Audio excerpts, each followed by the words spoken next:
I'm Norm from Multi-Shelter Solutions, and something that comes up in conversations regularly is people will acknowledge that they are in an extremely windy area.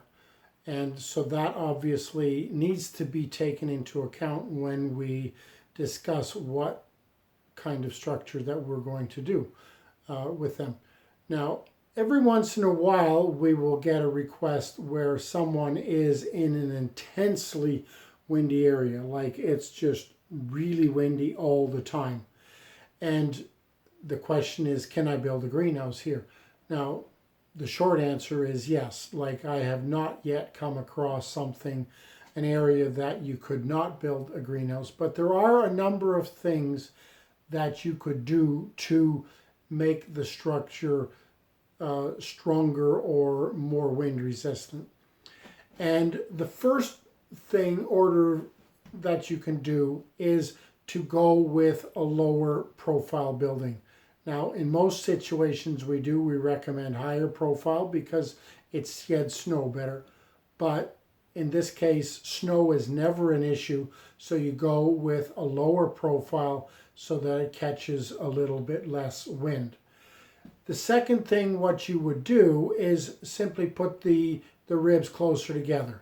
This will typically strengthen the building anywhere from a third to 50% or even more, depending on how you space it. The third point is, and something that I've mentioned like hundreds and hundreds of times, is there's no such thing as too many anchors.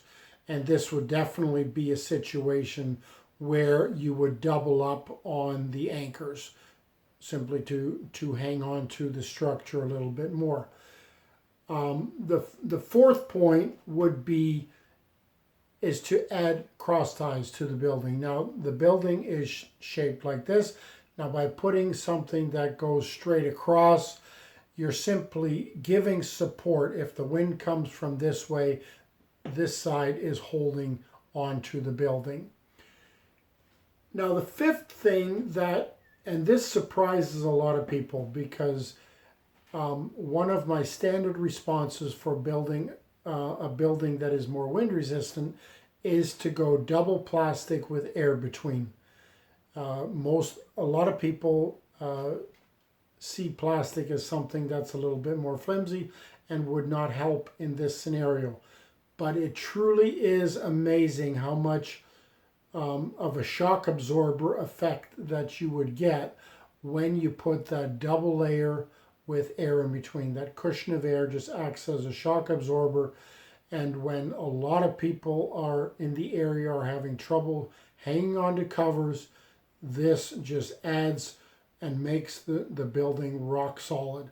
So all of these points together, depending on how intensely windy it is, you could add all of them and really build something super solid, or maybe you're just in a position where you pick one of these things.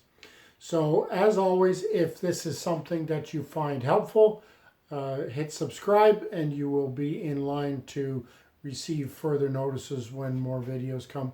I thank you for watching and I thank you for the question.